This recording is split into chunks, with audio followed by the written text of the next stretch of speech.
Okay, so Mark Anthony Hill. We are here at One Art Space in Tribeca, New York, for a very exciting occasion. The setup for your exhibition here. That it's gonna be in a few days, right? Yes. The opening is exactly when? October the 11th. Okay, perfect. And it's going until? It's going to run until the 15th. Oh, okay.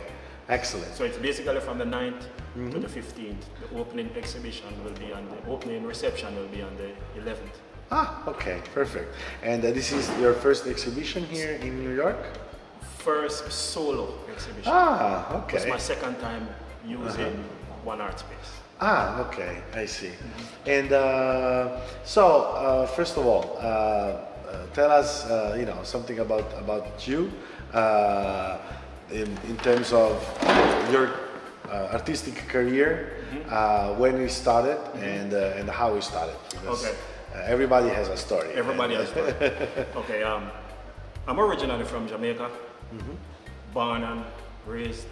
I started painting in grade 5.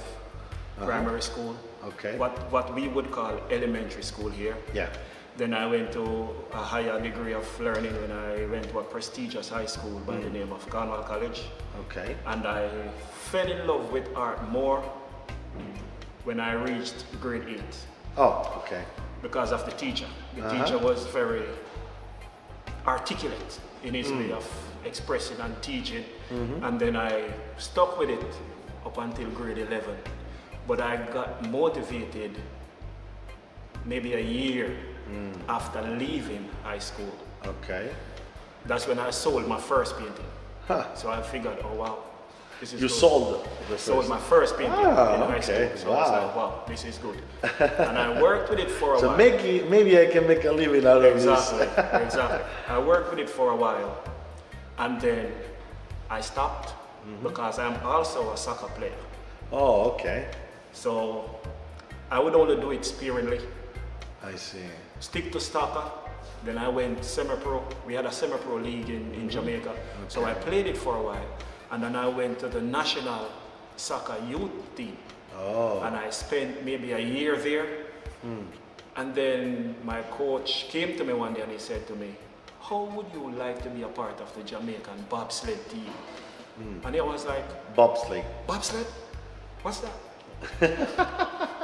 And he was like, have you ever watched Cool Runnings? I was like, Cool Runnings? What's that? No. Yeah, that's a weird topic to come with like out of the blue. It's like I'm playing soccer, bobsleigh, Jamaica, snow. It's not really the first things that comes up to your mind. Okay. Exactly. So I said, okay, I'll give it a try. So I joined the team in 1999. Okay. And I traveled fairly well. I retired in 2007. My last trip was Italy. Oh wow! Oh yeah, that was my last trip. And then I came for the Winter Olympics in Turin. We were preparing in 2006 for the Winter Olympics. Yeah. Oh, okay. Yeah. So my last journey was really and truly 2007. Right? Oh, okay. Then I said, I'm through flying. I've done enough in the hair. I think I need a little bit more gravity, so I left. Well, also because as a professional athlete at that level, I mean the commitment is really high. I'm telling you, you're speaking about inhumane conditions. Really. It was good mentally. And then I came here in 2007 and I started painting again. And it wasn't working. So I said, you know what, I'm going to break a bit and try to get something in the 9 to 5 category. So I was still painting, but not the drive as I was painting back home in Jamaica. Because in Jamaica I had all the connections. It was much easier. But the connections here is a little bit. In terms of the flow of like making paintings and get them out, give them visibility, and then having buyers, so to reach the market. In that way, the flow was much easier. But to transition here, because retrospectively, I was under the influence. I was working with a curator by the name of Jilou Bar. Okay. So she was also my go-to for knowledge and direction. So it was easier there compared to when I'm here and I don't have the contacts here. So it parked for a while until maybe a year ago. Oh, okay. I took it up back full time and I just started painting ferociously. I see. Yes. So for sometimes like you went 9 to 5? Yeah. Okay. So sometimes I'll go 9 to 5. Then when I'm having that free time, I'll paint as much as possible. I see. And then something just happened miraculously. Huh. And then I just started to paint and paint and paint and paint and paint and paint and just continuously Wow. paint. And I'm stopped with works now. Yeah, I understand. So before briefly we had a brief conversation. We got to know a little bit each other, and you were telling me that when actually you light up, or better, when the sparkle of inspiration sparkles up, then you can be extremely prolific. Yeah. Yeah. So you were saying like that you can start 6:30 in the morning, And I'll go until 12 o'clock the next morning. I'll still be at it. and you might be able to produce 5-6 5, works. 6, 8 works within a day. Yeah. Yeah. And I don't know where that. Have you ever run out of material and you had to go buy something and come No, back, or no, you because- have stashes? Exactly. There we go. Okay. I've always kept an abundance. Wow. When I'm buying paint, I buy it in abundance. Interesting. Right, and because I'm painting on board, when I'm buying boards, I buy it in abundance. I see. So I Because don't you run- know yourself at this Exactly. point. Right. It's like I don't yeah. run out easily. Because there is always something for me to paint. There is always something. Even sitting and speaking with you now, I may just go home and I just paint what we were talking about and the representation of your farm and the energy and Sure. that is just Yeah. how I- Well, I guess that in this sense, your sport training helps you, your body Right. during this effort, because it becomes at some point real, like physically challenge. It does. Yeah. And that is where the mental strength kicks in. Because I've also spent a lot of time watching documentaries on artists. And artists can be fairly lazy. They take a real long time to produce. So with me, I don't try to intellectualize what I'm doing. Because nobody in my family paints. I don't know where it came from. But I have this drive to do it. Yeah. So I just go ahead and Interesting. Right. Wow, it's like your talent Exactly. speaks to you, Yeah. like somehow, and that's break out. Right, but it's very I am interesting. so into it. There are days when my workplace really and truly can't get in touch with me because I'll close right down. Even my friends, they know that. I'll close right down and I'm in that zone of painting and you're not going to see me. Sometimes I don't even know that it's another day when I'm locked in. Wow. Yes. Yeah. No, I laugh because that happened to me with video games. So it's you see, human beings, we can be so different. You know, it's like it's happened to me when I start playing some of those like a military simulation when you know you're in the middle of the battlefield and then you find yourself 13 hours later still you know on your elbows virtually, and I do envy you. Like that's the best I can do. No, but it's fascinating that you have like when you feel it, it's like it's overwhelming, and you have to go for it. What you're literally doing, you're putting out something that is coming really and truly from your true self. Whether it is bad art or good art, it is coming from somewhere. We would like to try to validate it or give it some form of meaning in order to feel better psychologically, but really and truly and in fact, Yeah, I see we what don't you know mean. where that drive It's just there. It's like we use the word miracle, but we can't find the true explanation of a miracle. But oh my God, it must be a miracle. You know, it's that feeling. Definitely. Yeah, it's interesting because now, of course, a painting is crafting something. But it's interesting that when I had I was lucky enough to interview some veteran legendary photographer, and they all told me the same thing, that the best picture came for an incident.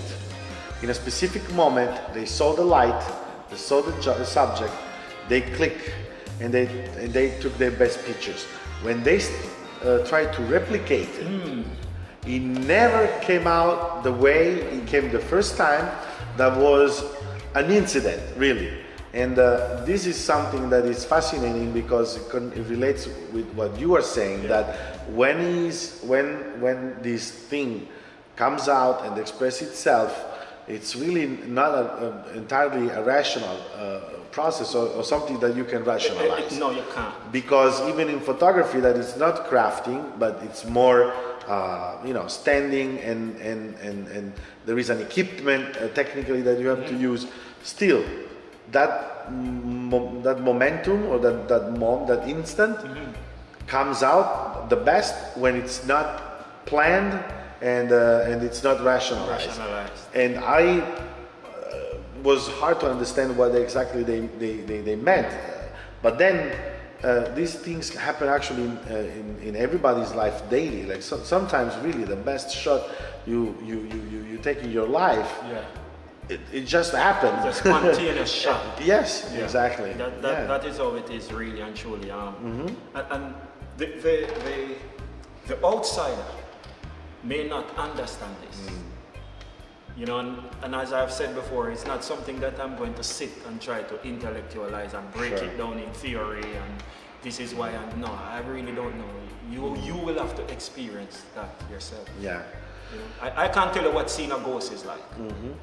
You need to see the ghost. Yeah. Well, fortunately, like people looking at the works, that's a way that somebody can relate and have their own experience when somebody analyzes or like a work. So also in the conversation we had before, we were talking about genre and labels, that usually there is this opposition between the artist who never likes labels, and then everybody else who loves to label you, and we came to the fair point that people, especially those who are not expert, need these labels in order to understand. It's actually a way to divulge a message or a work.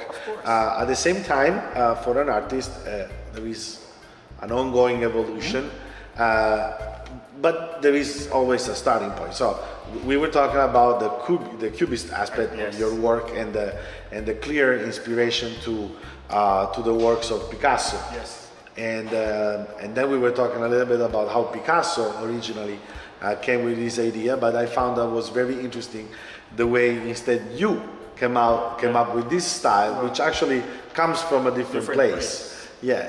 So the deconstruction here, as you mentioned before, it's clearly expressed by this line that you strike in your painting, and I would love if you can give me a little bit more details about it, like how you came up with this and why you feel expressing this. And when I decided that I'm going to go through a different channel in painting, I didn't want to feel as if I'm doing the same thing that we all know art should be like and look like. I wanted to do something that was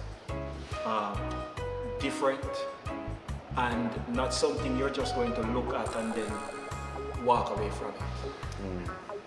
So I had to go back. Because you said you did something that is traditional, descriptive. Exactly. I was painting the conventional way, and it was not giving me the spunk. shape. Exactly. So I said, you know what?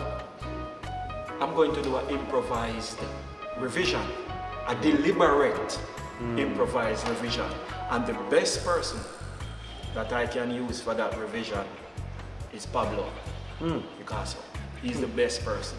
He's the most talked about artist, and he's the most prolific artist, and that is something I admire. Like you analyze it, like the pink period. The right, blue period. I was paying attention to his blue period and his pink period, but in 1907, the one that shook me was the Hotel of Avignon. Why he went about doing it? Because before he was saying no, it's too safe.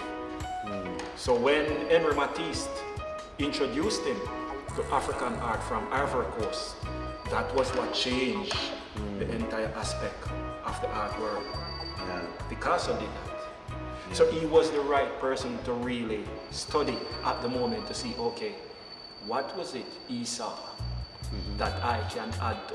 We're looking through the same binoculars, but he's looking through the small part. That bring things nearer. Yeah. I spin it around, and I'm looking through the big part that see things further. So I said, okay, I know where I want to go now.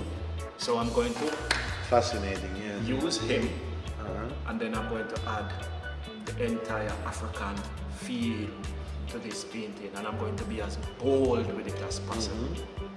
And I'm going to use jet black. Because I know that, in the art world you don't want to use jet black, you have to use dark blue. But this is my way. Yeah. So we are going to use jet black. And I'm going to draw a line in between their faces. And you're not going to walk away from it. So that was the intention. Yeah. The intention was to make a statement. Where have I seen it before? But I'm not actually sure if I have seen it. Yeah. Yeah. Well, it's also interesting that you are thinking about your viewer. This is also interesting because again, the declination of art and artists is technically speaking infinite. Most of the time there is these, might be a cliche, but there is a cliche for a reason, that artists like to keep themselves in this ivory tower where they like to be hermetic, not understood. They only think about themselves and what they want to express. Instead, like, it's interesting that you were thinking about like who's gonna look at these works already. So it's interesting. I think it's very contemporary. This imagining the relationship with the people who is gonna view and I think it's part of the is a product of the pop culture where there was this thing that there is the artist on top of the mountain, and then anybody else it's down, and the artist looks down on the public. Right. Instead is interesting. It's more democratic. This way, from thinking about an artist, he thinks about his audience. It's like, okay, it's like okay, I'm going to challenge you somehow. I want to see, what you are able to see. If you really understand, if you are intelligent enough or educated enough or smart enough. And so this is really pop. Exactly. It's very pop, right? And I think it's an interesting I am the artist looking at it four ways. Constructive, deconstructive, opinions, and educative opinions. Those are the four ways I'm looking at it. Those four ways are coming from the looker. So that is what's going to evoke the processions that is taking place in their mind, because they're the ones who are going to be constructive. They are the ones who are going to be deconstructive. They are the ones who are going to utilize their opinion, and they are the ones who are going to also give an educative opinion. So I'm looking at it four ways. I see. Right. Yeah. So either way, I'm good. Yeah, exactly. So, and again, in Picasso, this deconstruction was more about the about really the space and concept about space and time. Instead, you said it's more the different faces that people wear. Yep. It is more, and that is the reason for the divide in my artwork. There is always a divided space. It's one face, but there is also another side to it. You know, as I was saying, the face that we put on in the morning when we're going to work is not the face we're going to wear when we're going home. It's more, God, it's Friday. Yeah, sure. You get what I'm saying? So we are all two-faced at one point or the other. Yeah. At one point or the other, whether it's good, bad, happy, sad, hungry. Stomach is already filled. It is always a two-faced thing, you know, a sad face, a happy face. Yeah. It just depends, but we are all two-faced at some point or the other. Yeah. Well, this one of the most famous author in this field was actually Italian. Pirandello was the one who, at the beginning of the 19th century, was one of the first to point out the hypocrisy of society, and that we actually wear masks. And here, considering also and this is something also surely I want to ask you, because of course the tradition about masks in Africa is big. Yes. It's a big part of the culture. It's very interesting, I think, that coming from your background, you transform faces in masks, and so there is an evolution in that. It's not that we wear masks, but it's our own skin and our own body that becomes like some kind of costume or impersonation that we have. So and instead of using mask, for you, using mask would be I would say the apple hanging in the low branch. Instead, you went for something that is actually like definitely a step forward. So and also I think there is some morality also connected to that. Because look, we all know how the face look as human beings. We all know. We wake up in the morning, we are looking at it.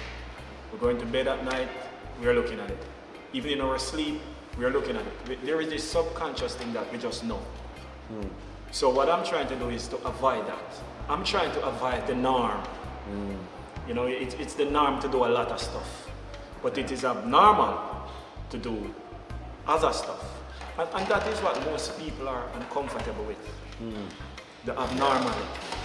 Yeah. But not understanding that the abnormalism also carries within itself a meaning that if you're looking at it, you would recognize that this is so a part of my subconscious. I didn't even understand it, or I didn't even recognize it, but it is there. Yeah, definitely. It is there. Yes, absolutely. Yeah, and again, like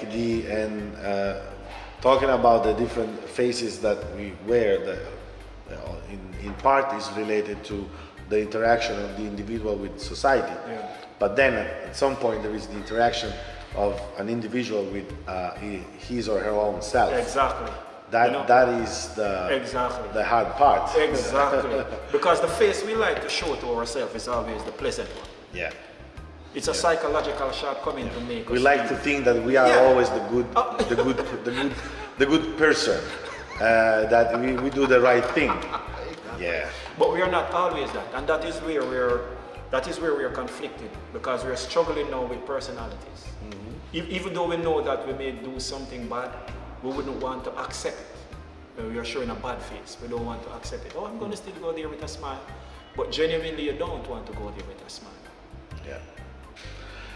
Yeah, definitely. And in this search and I would say this exposure of this conflict, surely what is another very impactful aspect is, of course, the patterns that we see in your painting. And I was mentioning before that I was lucky enough to get in touch with a few of the African cultures over my life, and I do recognize some of these patterns coming from Africa. And these are very deeply, intensively traditional on one side. So I would like to know what these come from. And then also the deep African features of these bodies. Right. Like it's the distinctive ebony color from deep Africa. Right. So it's undeniable in Right, that. right, And so that's also it's something that is very interesting. So about the patterns. Okay. With the patterns, what had happened, it was an happy accident. Let us look at it that way. It was an happy, as I said to you earlier, I knew I was going to come back in a different form, but I knew not what it was going to be. Until I stumbled upon a program on National Geographic. They were looking at the Kenyans. And there was this Maasai chief, and he was all colorful. And then, kaboom. Yeah. That is what I'm going to do. I'm going to add the African prints or features in the background of the work, and then I'm going to put the faces there as a representation of what I want to express. Because I have all different types and kind color people in my paint. Purple, green, blue, white, depending on how I want them to feel at the moment, or how what powerful vibration they're giving off at that moment. But when I choose to go with the real ebony, it was the same documentary, and I recognize those people, they are so dark to the point where they're almost dark purple. Oh yeah. It's that look. So I had to go that rich. And sometimes it takes me 30 minutes just to find that right color while mixing the paint. Yeah. So I had to go that deep to represent what is it I really want to get at. Because I really don't like to be misconstrued where art is concerned. Even though art is always up for any form of interpretation. Only a handful of onlookers have ever come to me and said, listen, I like those the Africanness or the African prints or the kente cloth design in your background, only a handful. Most people really don't know what is it they're looking at. They don't know if it's an abstract, they don't know. Yeah. Only a handful, and I'm not kidding. Yeah, no, I believe it. Yeah, definitely. Absolutely. But it was a deliberate intention to do it that way, because I also have to paint what I can relate to. Sure. I have to do it that way. So I'm being true to myself, and I'm also being true to what is actually even happening, even if it has nothing to do with the African prints or stuff like that. I will really and truly stick to what is actually happening at the moment. That's how it manifested itself. Yeah, definitely. And these are the subjects are they're the product of your imagination. You take inspiration from actual people that you see, or I take inspiration from any or everything. Any or everything. I have a friend who is a photographer. His name is Roddy Rod. And he takes some amazing photos. And sometimes I'll be going through his photo list. And I'm saying, oh man, I want to use that. I see where I can twist that form and bring something else from it. Because as artists and as photographers, the truth of the matter is we are all copiers of nature. True. With that is a fact. We are copiers of nature. If we are painting landscape, if we are painting portrait, we are all copying from something. That's all. Oh yeah. It's been always an emulation. Yes. Yeah. Yes. Even if you might go as far as you think you can go. Exactly.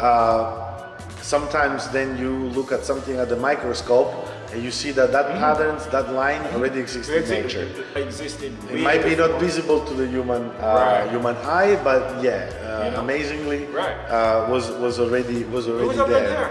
We are copies of nature. It doesn't matter how well this person draws. He wasn't drawing like that when he was a child. He had to learn, so he had to see something.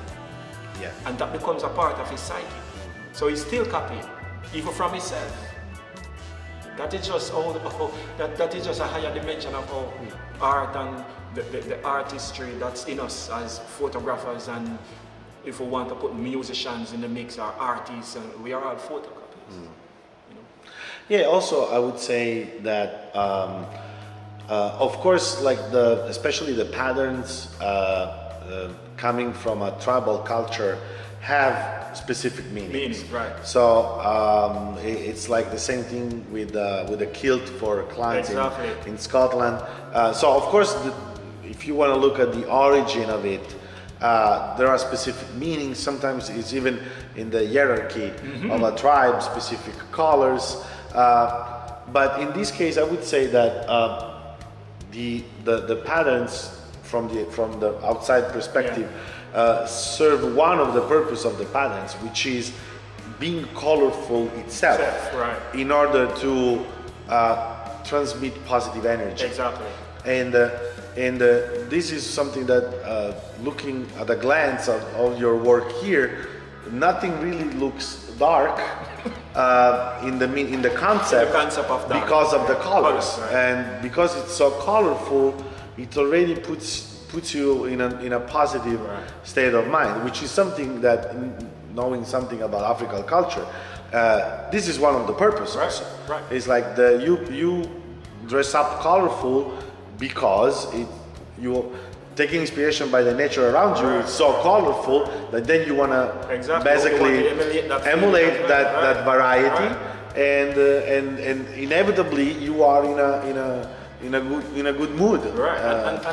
And with that being said, I mean, everything about the feeling and the vibe about Africa, it's spiritual.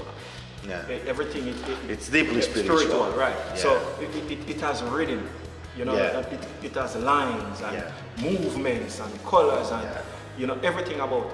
So I also try to get that in as well.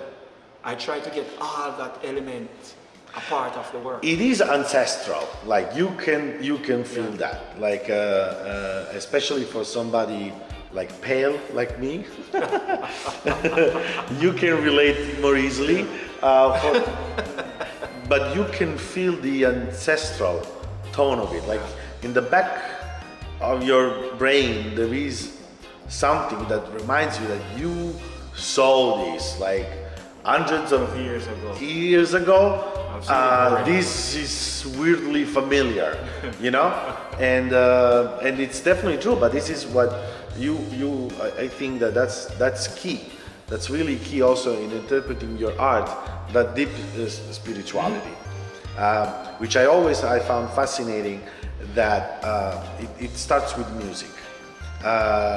Whatever tribal sound from Africa that you activate, it's a trigger.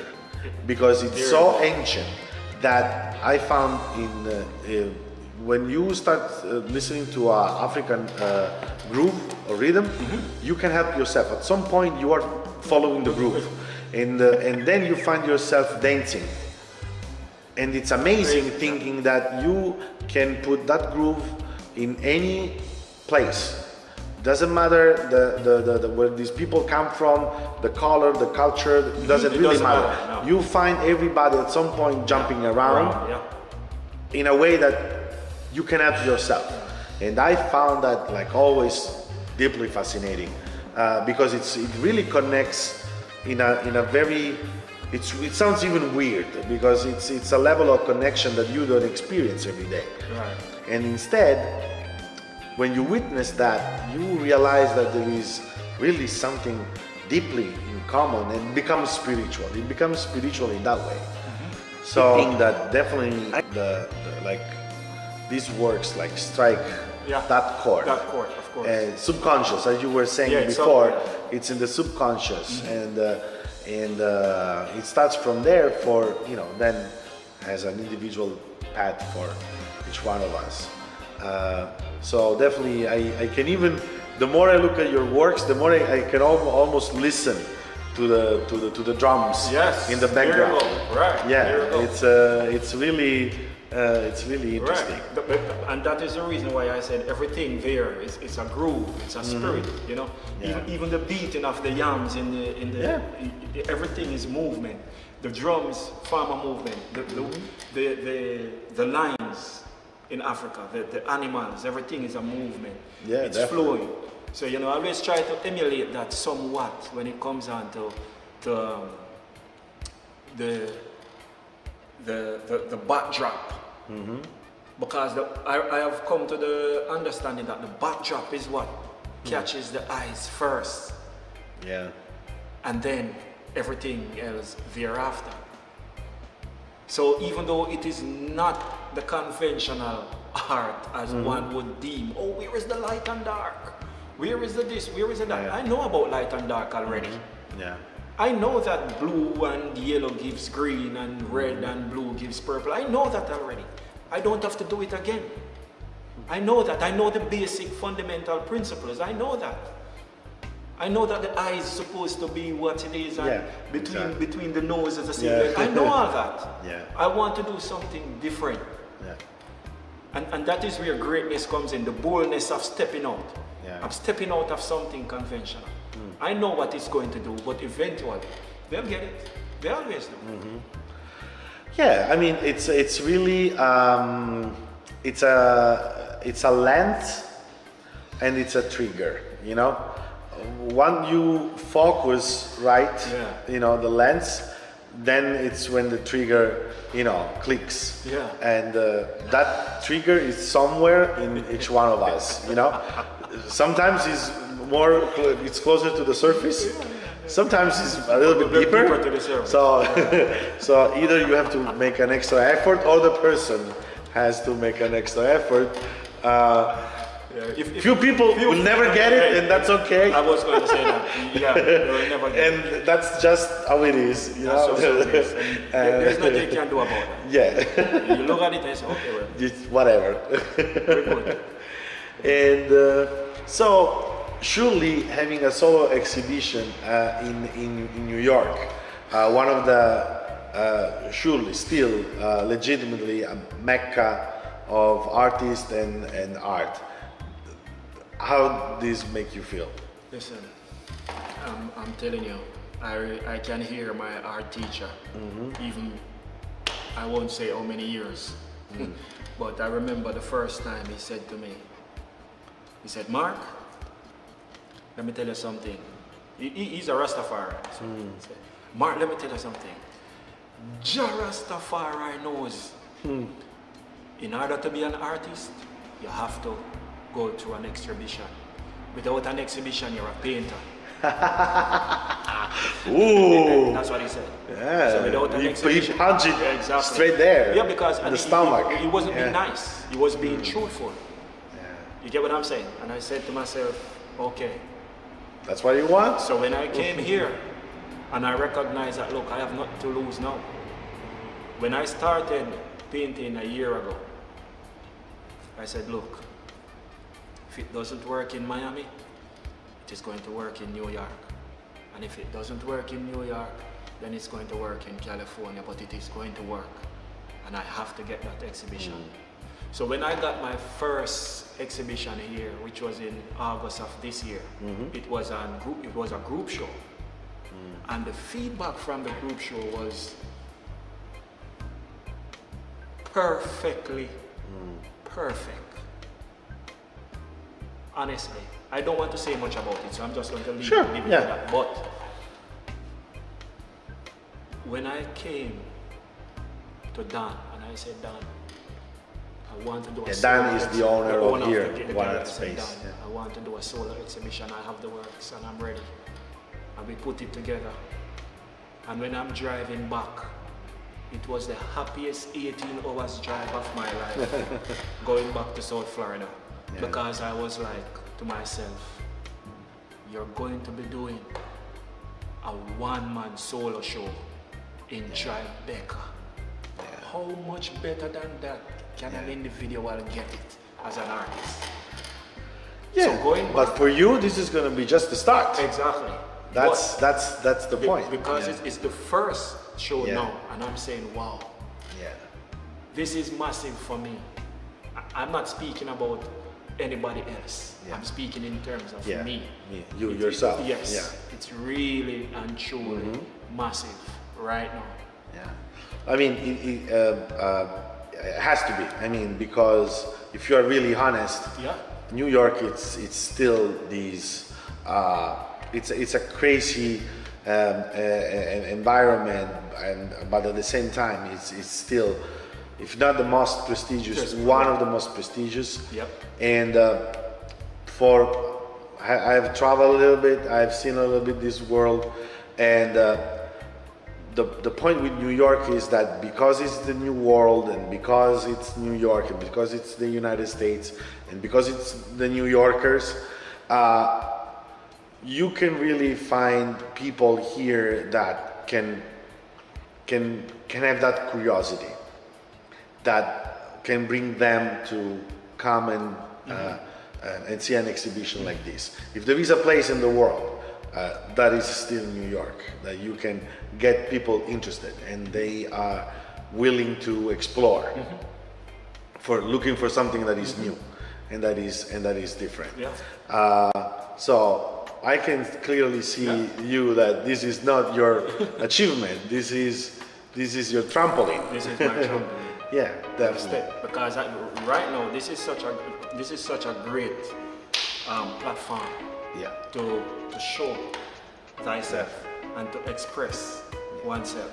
And I'm saying to myself, I'm looking forward to next year, and I've already started work for next year and the year after that. In this, surely we have to give credit to Giella, Yeah. the owner of One Art Space, that he is one of those like New Yorkers that make New York New York. Yeah. Is that kind of it's just a way of being like he is, like having this curiosity, is willing to give this space to an artist that, like you, that definitely goes beyond the borders, and here in Tribeca is iconic.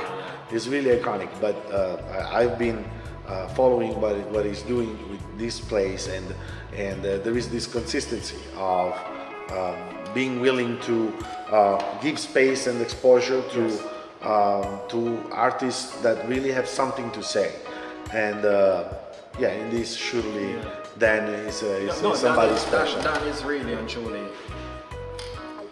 Dan is so easy. It's like, it's like pouring lemonade into a glass, free flowing, And I remember the first time he saw my works, and he absolutely gets so red. It's almost like a cooked shrimp. He was saying, "Oh my Mark, I love it, I love it." Yeah. Well, but it's like when he explained the reasons why, what I like about him is because it's a concept that I truly believe in, that there is no democracy in art. Like there is art, and then there is everything else that, it's stuff. Okay, but art is art, and it's not an opinion. It's there must be. There is a technicality in this. There is a professionalism in it. It's not just the talent, because the talent is not enough. Otherwise, there would be hundreds of thousands of artists. No, why? Because it doesn't just take the gift of that sparkle, that creative process that you feel. Right. That's not enough. Right. It's definitely not enough. Right. And so I do like his approach that after these many years, like I do know when something is of value and not. When somebody is an artist and somebody has pretend to be an artist, I agree. I mean, it's not politically correct in these days. But it is true. But it's so true, Yeah, because when it comes to, it's because it's the same thing, and you surely you come from the same field. It's like in sport. Yeah. In order to be successful in a discipline, the talent, the attitude, and whatever it is, but then if you have a body structure that is consistent with what you're doing, you're gonna be always better than somebody with the same passion, more motivation and commitment. He's not gonna be like as good as you, because you have a body structure and that is more consistent. So it's gonna turn out to be better. So yeah, definitely we have to give credit to Dan for having this amazing attitude towards new artists or artists that he meets along his way. And fortunately that happened with you. If you would make a statement about this exhibition, something that can help people to get to know you a little bit better, or understand what you want to tell them, what would be this statement? What is if there is I would say a common denominator or a red thread among these works that we would like to express? Right. I mean, we are looking at it from a realistic point of view, right?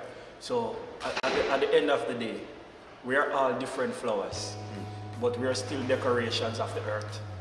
You get what I'm saying? Yeah. So if the artwork is black, it's one thing. If the artwork is white, it's one thing. If it is purple, it's one thing. At the end of the day, it is still art. You know, we are all different, but we try to relate to the experiences we are going through at that particular time. But hopefully each one will come and have an open mind. The individual has to learn what they want to learn. Yeah. That's responsibilities on them. Yeah. I like it. So, of course, like I definitely, I'm sure this is gonna be only the first step of a path of success for you. Yes, sir. And looking at your art now, looking at what it means for you, a year from now, where do you see yourself? Okay, and I'm going to be as brutally honest as possible. I have some different creativity to push forward in this world that we're in now. And I can't say I'm looking forward to where do I see myself 2 years from now, 3 years from now. I'm going to allow time to dictate that with the work that I'm putting in. Because it is still going to be based on the scholars and the intellects and the art connoisseurs. Where do we fit Mark Anthony Hill in our world of art? What contribution did he put forward? Because I've seen so many artists and read upon so many artists who wanted some form of, what we would say, accreditation or major achievements that didn't get it, and they become bitter. Yeah. And we can look at examples like Van Gogh, one of the most perfect examples, who didn't even sold 2 work in his Cézanne. You get what I'm saying? So I'm just, it's really sad. I'm just going to allow time, because when the expectation is not met, I don't want to have that feeling. Sure. Traveling with. So let's put it in a different way. Where would you like a year from now your work to be exhibited? I'm looking maybe Europe. Okay. I'm fascinated with the movement of art from the days of old with Paris. So I would really and truly like that to be fruitful. Definitely. If it. Yeah.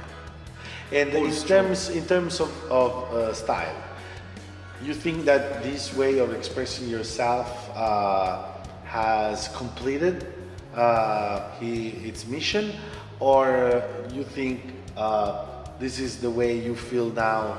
You are expressing yourself, and still there is room for you for exploration in this style. There are plenty more rooms. There are some rooms that I am not even in as yet. So there are plenty more rooms, plenty more space, plenty more ideas, plenty more creativity there. Art is like infinite. You get what I'm saying? But no, it's just a start. Because believe me, they're going to hear about me. I'm going to make sure of that. I'm sure about that. That's why I wanted to interview this early. I know it's going to be very, very hard to reach out to you in a few months from now. You'll get me though. Yeah, I know absolutely. that. I know, you don't need to explain that to me. But it was really a pleasure to talk to you and having this conversation. Because really the impact of your works it has a personal touch, and I do like what you do and the spirit with which you are doing it. And I don't need to wish you good luck because you're gonna grab that luck from the back if she's turning her eyes. So. Thank you very much for the time that we could spend together, and I'm looking forward to attend to the opening of this exhibition. Thank you very much.